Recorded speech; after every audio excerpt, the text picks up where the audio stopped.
శ్రీ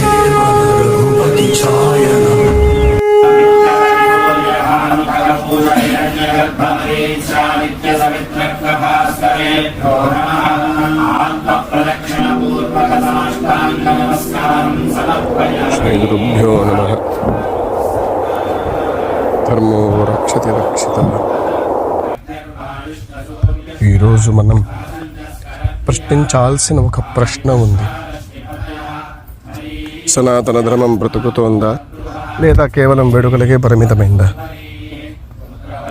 ఒకప్పుడు ధర్మం మన జీవితంగా ఉండేది. ఈరోజు అది ఒక ఈవెంట్ అయిపోయింది.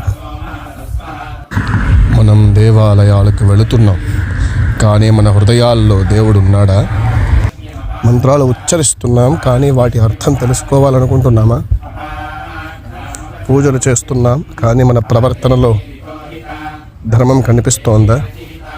ఒకప్పుడు సనాతన ధర్మం అంటే సత్యం, ధర్మం, కర్తవ్యం, కరుణ. ఈరోజు అది ఫేమ్ కోసం పూజలు, పార్టీల కోసం పండుగలు, షో కోసం సంప్రదాయాలు అయిపోయాయి. మనం ధర్మాన్ని ఆచరిస్తున్నామా లేదా ధర్మాన్ని వాడుకుంటున్నామా? మన పిల్లలకు మనం ఏం నేర్పిస్తున్నాం? పండుగల రోజున మాత్రమే దేవుని గుర్తు చేసే జీవితం, లైక్స్, వ్యూస్ కోసం సంప్రదాయాల, ఫోటోల కోసం మాత్రమే శ్లోకాల? ఇలా అయితే రేపటి తరం సనాతన ధర్మాన్ని ఎలా కాపాడుతుంది? సనాతన ధర్మం రాయి మీద చెక్కిన చరిత్ర కాదు. ఇది ప్రతిరోజు మనం జీవితంలో ఆచరించాల్సిన సత్యం. ఇది కేవలం దీపం వెలిగించడం కాదు, మన లోపల దీపం వెలిగించుకోవడం.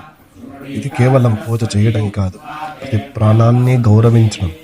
నాతో పాటు నా సనాతన ధర్మ సోదరులు, సోదరీమణులు మన మూలాలకు తిరిగి వెళ్ళాలి అన్న కోరికతో మన జీవన విధానంలో ధర్మాన్ని తిరిగి స్థాపించడానికై మన పిల్లలకు సనాతన ధర్మాన్ని చూపించడం కాదు, జీవించి చూపించడానికై.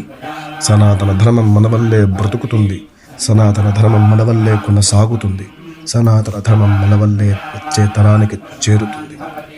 ఇప్పుడే మొదలు పెడదాం, మన నుంచే, మన ఇంటి నుంచే, మన జీవితాల నుంచే. ధర్మో రక్షతి రక్షితః.